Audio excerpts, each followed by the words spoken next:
Première fois le monde professionnel, un apprentissage épaulé par d'autres membres de la famille toulousaine de la boxe. Philippe est néophyte un petit peu au niveau manager en tant que pour les professionnels. Bon, mais je crois qu'il n'y a pas de secret. C'est une science qu'il faut donner à tout le monde. Hein. C'est pas, je crois que c'est pas. Monsieur Bretonel me l'a appris à moi et moi je l'apprends aux autres et c'est tout. C'est vrai, là on est aspiré vers les sommets depuis un an.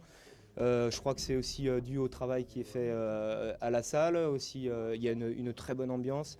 Et puis, bon, aujourd'hui vous m'interviewez, mais il y a aussi des instructeurs comme Dadou Tomara, il se reconnaîtra, et Djilali Basini, qui sont là pour m'épauler et faire le travail.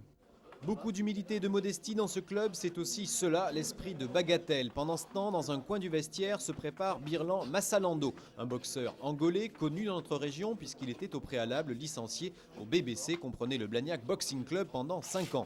Pour lui, c'est son grand retour après 8 mois d'arrêt de compétition. Massalando tire dans la catégorie des super légers, les moins de 63,5 kg. Le combat se déroule en 6 reprises de 3 minutes. Son adversaire vient de Gien, il s'agit d'Éric Courroyer.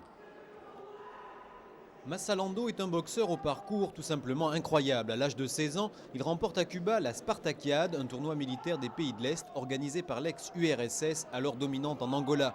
Dès lors, pour ce phénomène, c'est un long périple à travers les pays communistes, 250 combats et un nombre impressionnant de tampons sur son passeport. Il faut bien comprendre que le sport pour les jeunes Angolais était à l'époque, voire encore aujourd'hui, l'unique solution de sortir d'un quotidien de misère. Massalando est aussi ex-champion d'Angola, catégorie cadet, mais en tennis. Il est sélectionné en 1984 pour les JO de Los Angeles, mais boycotté au dernier moment par les Russes, Massalando doit déclarer forfait. Le voici maintenant professionnel en France depuis 1990. Il disputait vendredi soir son 10e combat pro, comptant à son palmarès 2 défaites. Exilé politique, le rêve de Massalando est d'obtenir la nationalité française. C'est le premier boxeur pro assigné à l'US Bagatelle.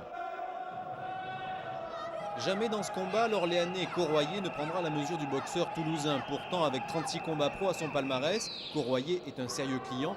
Il était aussi plus lourd d'1,5 kg que Massalando, à la limite de la catégorie. Ce combat ira à son terme. Analyse. Massalando a pris le combat en main dès les premières reprises, je dirais première, deuxième, troisième reprise principalement, en ayant une boxe mobile aérienne et en donnant à son adversaire des coups nets et détachés. Là, il a marqué des points.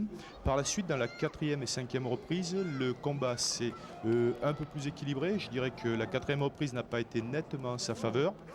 La cinquième fut à l'avantage, à mon avis, de son adversaire, qui est aussi, il faut le souligner, un boxeur courageux, volontaire, qui n'a jamais démérité.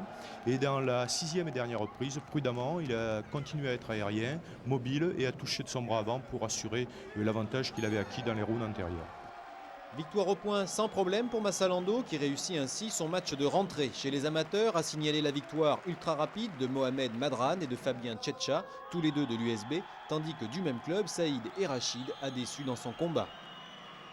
Le changement, je le sens, je le vois, je le regarde toujours, donc c'est l'ambiance déjà, je me sens maintenant vraiment chez moi. Je vois donc, je sens les mieux maintenant qui sont vraiment à côté de moi.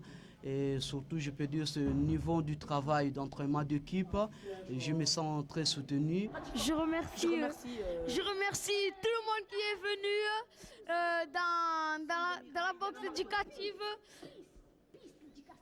Ouais, raccroche-toi, va. Merci.